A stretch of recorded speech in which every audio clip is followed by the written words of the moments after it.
Halo guys, kembali lagi dengan saya Kalimasada dari Akademi Kripto. Di video kali ini kita akan membahas mengenai cara memprediksi koreksi sebelum terjadi. Teman-teman harus memahami bahwa market kripto itu merupakan market yang sangat volatile.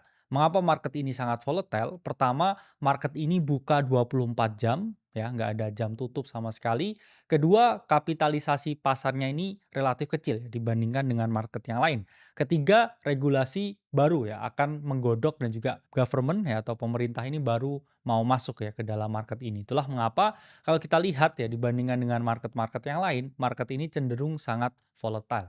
Volatilitas itu yang akhirnya menyebabkan banyak sekali ya koreksi meskipun kita sedang ada di dalam bull market ya sampai saat ini. Dan teman-teman kalau bisa mengantisipasi potensi adanya koreksi meskipun nggak bisa ya 100% benar-benar exactly tahu kapan akan ada koreksi, seberapa banyak turunnya dan kapan berhentinya ya. Kalau ada yang tahu seperti itu pasti dia udah jadi Tuhan ya di market. Namun nggak ada yang bisa seperti itu. Kita hanya bisa mengantisipasi ya, bukan memprediksi 100% datangnya koreksi tersebut. Kalau teman-teman bisa tahu kapan kira-kira koreksi tersebut akan terjadi, teman-teman bisa pertama melakukan rebalancing portofolio ya. Teman-teman take profit beberapa posisi kemudian menambah ya pasokan liquid capital ya atau USDT supaya nanti kalau harganya ini turun lagi ya teman-teman bisa serok di bawah dan juga membeli ketika harga ini diskon atau harga koreksi. Dan ketika teman-teman bisa membeli ketika harga diskon atau koreksi, biasanya teman-teman ini akan jauh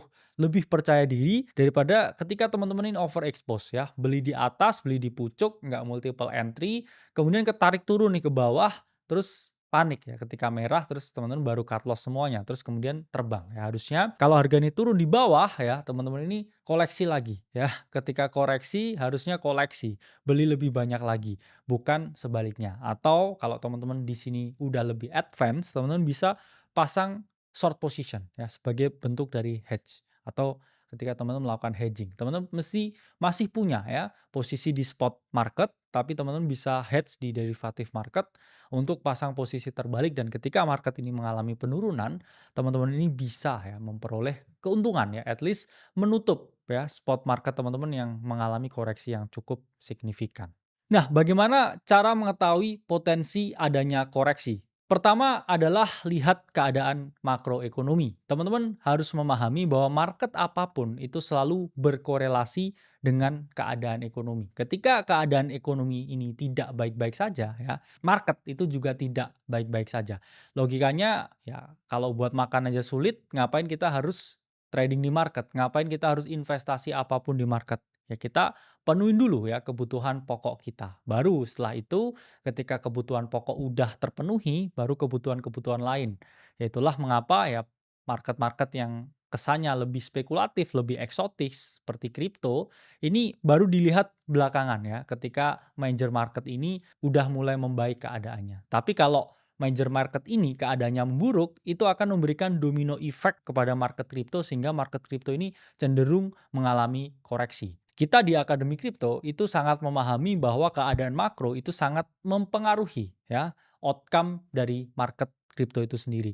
Itulah mengapa di dalam ya kita selalu memberikan outlook-outlook makro terbaik bahkan kita juga memprediksi adanya koreksi ini beberapa minggu yang lalu ya. Kenapa ya? Karena kita memiliki data dan juga informasi yang paling cepat ya, paling akurat juga kita menggunakan Bloomberg Terminal ya yang subscription-nya sampai 600 juta setiap tahunnya. Itulah mengapa kita cover ya duluan ya sebelum semuanya bilang ada potensi koreksi. Di sini kita juga jabarkan ya secara gamblang akan ada koreksi dan akan ada koreksi lanjutan dari keadaan makro yang ada. Dan sekarang ini memang masih belum membaik. Mengapa? Karena Presiden Amerika terpilih ya yang baru yaitu adalah Donald Trump memang sangat pro kripto ya, tapi beliau ini juga sangat pro dengan kebijakan tarif.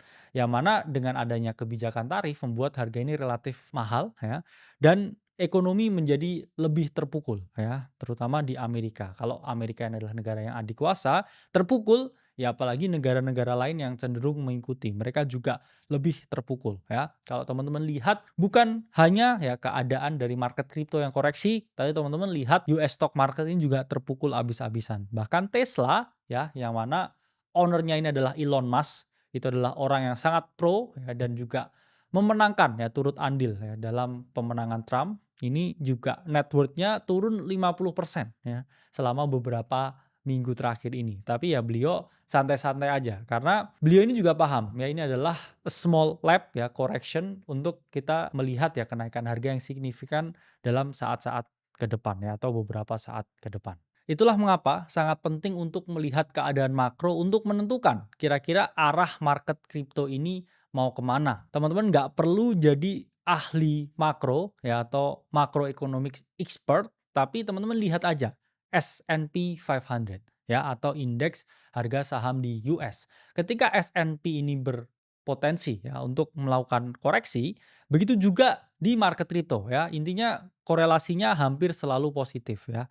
Kalau S&P koreksi, ya siap-siap kripto ini juga koreksi. Begitu juga sebaliknya. Kalau S&P ini ada potensi bounce, ya mungkin ada potensi juga hampir 80% kripto ini juga melakukan bounce. Mengapa? Ya karena hampir semua bot trading dan juga algo yang memprogram ya untuk trade S&P 500 atau SPX ini juga bot trading yang sama ya, trading di market kripto. Apalagi sekarang udah ada ETF ya. Para pelaku TradFi ya, atau traditional finance ini selalu melihat ya SPX mau kemana, S&P ini mau kemana ya. S&P mau naik, mereka juga kadang beli Bitcoin. Karena sudah semudah itu ya untuk orang-orang di TradFi ini membeli Bitcoin. Sama seperti ya membeli ETF dari S&P 500. Itulah mengapa teman-teman sangat penting untuk memahami bahwa keadaan makroekonomi sangat berpengaruh ya terhadap keadaan di market kripto. Jadi kalau teman-teman tahu ya keadaan ekonomi ini udah mau memburuk, ya itu mungkin pertanda ya teman-teman harus mulai kurangi posisi di kripto, udah mulai take profit ya, punya exposure yang lebih rendah dan menyiapkan ya adanya badai dalam waktu singkat ya atau koreksi yang mungkin terjadi. Kedua, waspadai berita too good to be true. Apa itu maksudnya berita too good to be true? Ya, berita too good to be true itu berarti adalah berita yang kalau kita baca ya sekilas ini nggak ada alasan untuk kita menjadi bearish. Malahan kalau kita baca berita tersebut kita akan cenderung bullish dan meningkatkan ya posisi yang kita miliki. Baru-baru ini ya US government ini mengadakan yang namanya Crypto Summit di White House dan mengundang berbagai pakar kripto di belahan dunia untuk membahas mengenai Bitcoin Reserve. Kalau orang biasa lihat itu, wah ini pasti sangat bullish. Mengapa? Ya US government ini akan membeli Bitcoin, ya membeli aset-aset kripto lain dan saya harus beli juga sebelum orang lain membeli. Tapi faktanya ya setelah berita itu diterbitkan, ya setelah Crypto Summit tersebut dilaksanakan, bukannya naik ya Bitcoin dan berbagai altcoin lain, yang ada justru ya Bitcoin drop ya kurang lebih 7-6%. Dan juga kalau kita lihat ya berbagai altcoin ini drop lagi puluhan persen ya dari berita tersebut. Ini menunjukkan apa ya? Ketika market ini ya memiliki sesuatu yang sangat bagus ya secara berita, ada kecenderungan orang ini sell the news ya atau mereka memanfaatkan kebulisan beberapa orang ini untuk melakukan pengambilan profit ya atau take profit dari posisi yang mereka miliki. Dan juga banyak spekulan ini yang memasang short position menyebabkan harga ini mengalami penurunan. Jadi ketika ada berita yang too good to be true, harusnya teman-teman ini waspada. Wah, ini beneran bullish atau hanya jebakan Batman nih? Karena sering sekali ya market ini menggocek berbagai retail ya untuk fell into the trap ya. Meskipun ini juga sangat tricky untuk dimainkan. Karena apa? Ketika teman-teman, oke, saya expect sell the news. Jadi ketika mendekati ya berita-berita positif tertentu, saya akan take profit ya. Tapi juga gak ada yang tahu juga. Gimana kalau waktu itu memang benar-benar ya US ini tidak menerapkan budget neutral strategi, tapi langsung beli Bitcoin ya 1 juta Bitcoin ya dalam 5 tahun ke depan, yang ada harganya juga langsung mengalami kenaikan. Jadi the odds were 50-50 ya kalau teman-teman ngomong apakah akan ada sell the news atau tidak ya. Contohnya ini juga ya waktu itu di 2021 ketika Elon Musk ini tampil di Saturday Night Live ya. Waktu itu beliau ini akan mempromosikan ya sebenarnya pom-pom Dogecoin di national television ya. Bayangkan seperti di Indonesia ya ada televisi nasional, kemudian tokoh konglomerat di sini ya ini mempromosikan kripto tertentu di TV nasional secara live. Orang pasti berpikir ya, wah ini harganya bisa ke $1 nih Dogecoin ya. Dalam hitungan jam atau hitungan hari pasti ke $1. Tapi nyatanya ya semenjak itu Dogecoin tidak pernah recover dari harga tertinggi ketika Elon Musk ini tampil di SNL waktu itu. Jadi teman-teman harus memahami ketika berita ini too good to be true, harusnya ya kita mulai waspada, dan ketika ada potensi sell the news event ya kita bisa rebalance lagi portofolio kita untuk mengetahui nih ya, kira-kira kemana ya arah market ini akan bergerak dan seberapa banyak ya liquid capital yang harus saya siapkan sebelum saya potensi ya untuk serok dan juga buy the dip. Ketiga adalah waspadai ketika semua orang mulai euforia. Jadi saya pun juga manusia biasa ya teman-teman. Kadang saya pun juga merasa euforia ketika harga suatu aset ya atau altcoin ini naik berkali-kali lipat ya. Saya nggak tahu ini kapan akan berhenti naik dan event apa yang akan menyebabkan aset ini mengalami koreksi. Itulah mengapa kadang memang sangat sulit ya untuk take profit. Dan ketika semua orang euforia, teman-teman akan membaca ya headline-headline di media ya. Misalkan Bitcoin akan ke 150.000, ke 200.000, kemudian top trader ya di berbagai dunia ya dari JP Morgan, BlackRock ini memasang ya target sampai 1 juta dan lain sebagainya. Teman-teman harus mulai hati-hati dengan potensi koreksi yang mungkin ya terjadi. Karena ketika semua orang euforia ya, market itu kadang berkata sebaliknya ya.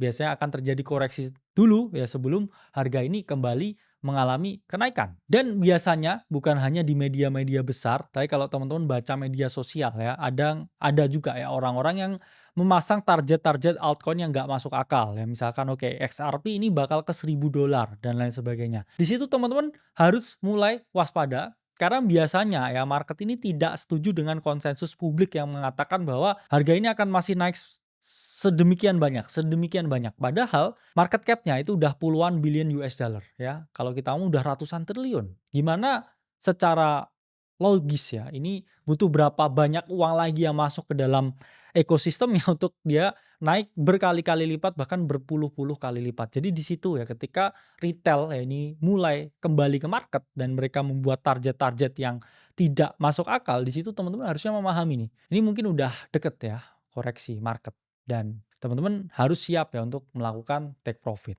Keempat adalah perhatikan fear and greed index dan juga oscillator indicators. Kadang ada beberapa indicators tertentu ya secara teknikal yang bisa teman-teman gunakan untuk memprediksi ya potensi adanya koreksi.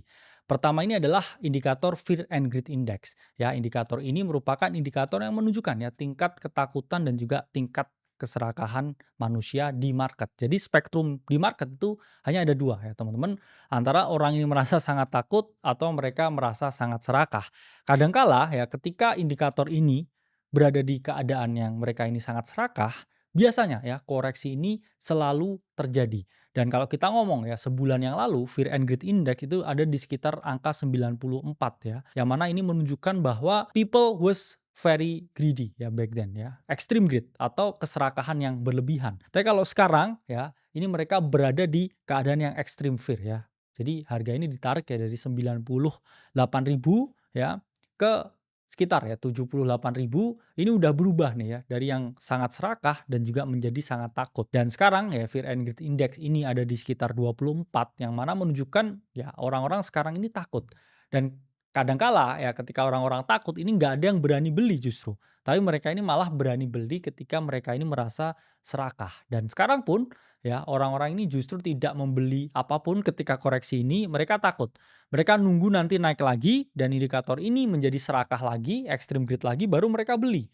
Dan kadangkala ya indikator ketika berada di keadaan extreme fear seperti saat ini biasanya ya not financial advice tapi saat yang terbaik ketika teman-teman mau melakukan scale in atau mulai melakukan pembelian atau mulai mau nabung-nabung di kripto dan juga nyicil-nyicil aset altcoin ya atau aset Bitcoin. Karena biasanya ya ketika dalam keadaan extreme fear seperti ini, orang ini nggak ada yang mau beli ya. Kemudian mereka akan melewatkan bounce yang ya sebenarnya kelihatan juga ya nanti akan terjadi bounce ketika market ini sudah dalam keadaan yang extreme fear. Teman-teman juga bisa melihat ya beberapa indikator oscillator ya seperti stochastic MACD atau RSI ya, Relative Strength Index. Ketika teman-teman lihat di monthly time frame, weekly time frame ya atau time frame besar lain, biasanya ya ketika RSI ya, MACD atau stochastic ini di time frame besarnya ya, dalam keadaan yang overbought atau sudah terlalu banyak orang melakukan pembelian,